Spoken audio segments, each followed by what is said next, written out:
समूह में संयुक्त समस्त सदस्यों को यथा योग्य नमस्ते। आपका दिन मंगलमय हो। इन भावनाओं से आइए चलते हैं आज के पाठ की ओर। पाठ से पूर्व सुविचारः। यथा चित्तम तथा वाचो यथा वाचस तथा क्रिया। यथा चित्तम तथा वाचो यथा वाचस तथा क्रिया। चित्ते वाची क्रियायाम च साधुनाम एक रूपता।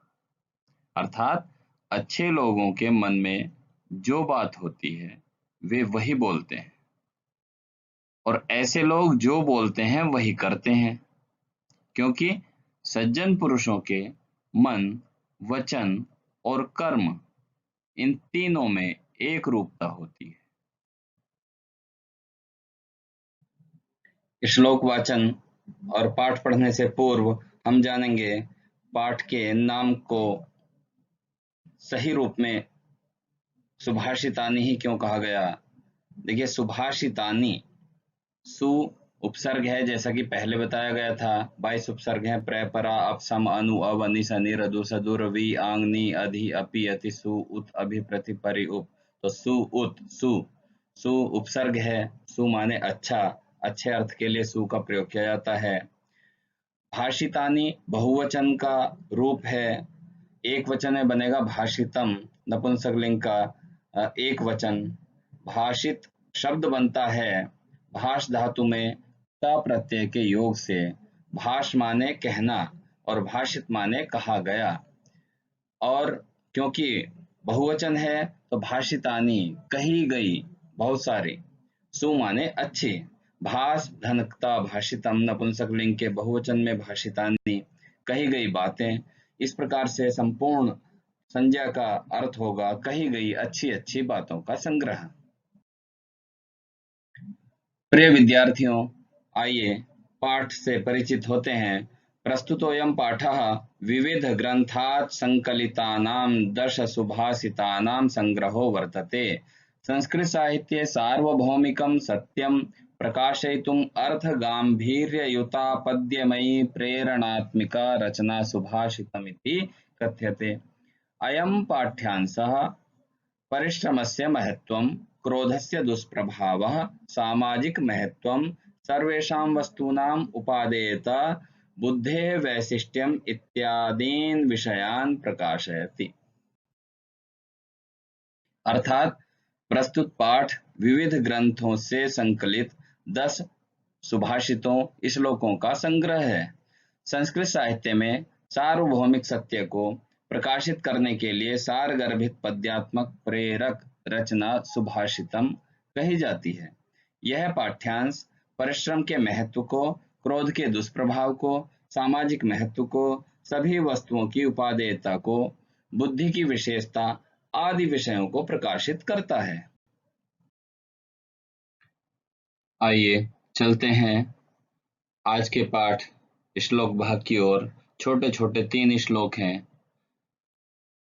अमन्त्रमक्षरं नास्ति नास्ति मूलमनौषधम्, अयोग्यः पुरुषः नास्ति योजकस्तत्र दुर्लभः, संपत्तौ च विपत्तौ च महताम् एकरूपता, उदये सविता रक्तः रक्तश्चास्तमये तथा, विचित्रे खलु संसारे नास्ति किंचिन्निरर्थकम्, अश्वश्चेद्धावने वीरः भारस्य वहने खरः।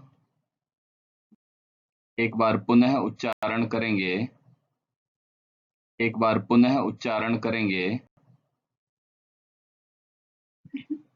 अन्वयः, अन्वय तीनों के क्रम पूर्वक हैं। 8, 9, 10 लिखा हुआ है सामने। उच्चारण करते हैं प्रथम अन्वय का। अमंत्रम अक्षरम नास्ति, अनौषधम मूलम नास्ति, अयोग्यः पुरुषः नास्ति, तत्र योजकः दुर्लभः,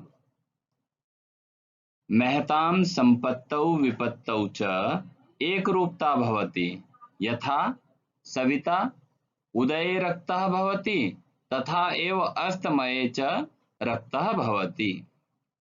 विचित्रे संसारे खलु किंचित निरर्थकं नास्ति, अश्वः चेत् धावने वीरः तर्हि भारस्य वहने खरः वीरः अस्ति। काठिन्य निवारणम् अमन्त्रं धन अक्षरम् नास्ति न धन अस्ति योजकस्तत्र योजकः तत्र महतामेकरूपता महतां धन एक रूपता अश्वश्चेत् अश्वः धन चेत् किंचिन्निरर्थकम् किंचित धन निरर्थकम् रक्तश्चास्तमये रक्तः धन च धन अस्तमये। संदर्भः प्रस्तुताः श्लोकाः अस्माकं पाठ्यपुस्तकस्य शेमुसी द्वितीयभागस्य सुभाषितानि पाठात् समुद्धृतोऽस्ति। प्रस्तुत श्लोक हमारी पाठ्यपुस्तक शेमुसी द्वितीय भाग के सुभाषितानि नामक पाठ से लिए गए हैं। प्रसंगः प्रस्तुत सुभाषितेषु योजकस्य वैशिष्ट्यं महाञ्जनानां वैशिष्ट्यं सर्वेषां च महत्त्वम् इत्येतेषां विषये कथितम्। प्रस्तुत सुभाषितों में योजक की विशेषता, महान व्यक्तियों की विशेषता और सभी की महत्ता, सभी के महत्व पर के विषय में स्पष्ट कथन किया गया है। भावार्थः ऐसा कोई अक्षर अथवा अक्षर समूह वाला शब्द नहीं है जिसमें विचार करने योग्य कुछ भी न हो। किसी वृक्ष या वनस्पति की कोई ऐसी मूल या जड़ नहीं है जिसमें कोई औषधीय गुण न हो। संसार में ऐसा कोई भी मनुष्य नहीं है जिसमें कोई भी योग्यता न हो। सर्वथा निरर्थक रचना करने वाला भी दुर्लभ है, अर्थात ऐसी रचना अभी तक किसी ने नहीं की है। नवम श्लोक का भावार्थ सुख और दुख दोनों अवस्थाओं में महापुरुषों में एक रूपता बनी रहती है। जैसे सूर्य उदय काल में रक्तवर्ण होता है, वैसे ही अस्त काल में भी रक्तवर्ण का ही होता है। 10वें श्लोक का भावार्थ देखते हैं। आश्चर्यों से भरे हुए इस संसार में निश्चय ही कोई भी वस्तु निरर्थक नहीं है। घोड़ा यदि दौड़ने में वीर है तो भार ढोने में गधा, अर्थात यह संसार बड़ा अद्भुत है जहाँ भिन्न भिन्न प्रकार की वस्तु, व्यक्ति, प्राणी रहते हैं, परंतु हम किसी को भी अनुपयोगी नहीं कह सकते क्योंकि प्रत्येक के कोई न कोई महत्व अवश्य है। जैसे घोड़े की अपेक्षा गधे को सामान्य व्यक्ति नीच समझता है, परंतु घोड़े की उपयोगिता यदि तेज दौड़ने में है तो भार को ढोने में, उठाने में हम गधे का मूल्य कम नहीं आंक सकते। वहां पर यह कार्य घोड़े से नहीं किया जा सकता। इसलिए समझदार मनुष्य को किसी वस्तु या व्यक्ति को व्यर्थ या अनुपयोगी नहीं समझना चाहिए।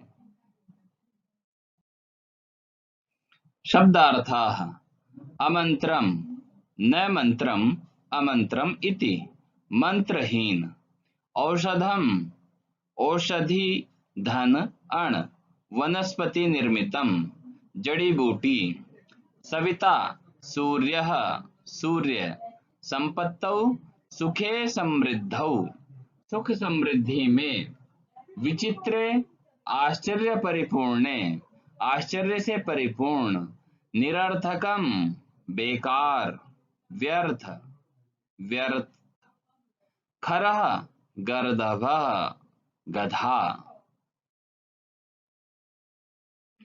प्रश्नोत्तराणि।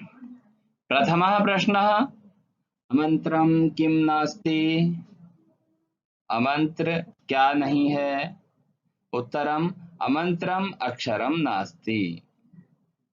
अमंत्रम अमंत्र अक्षर नहीं है।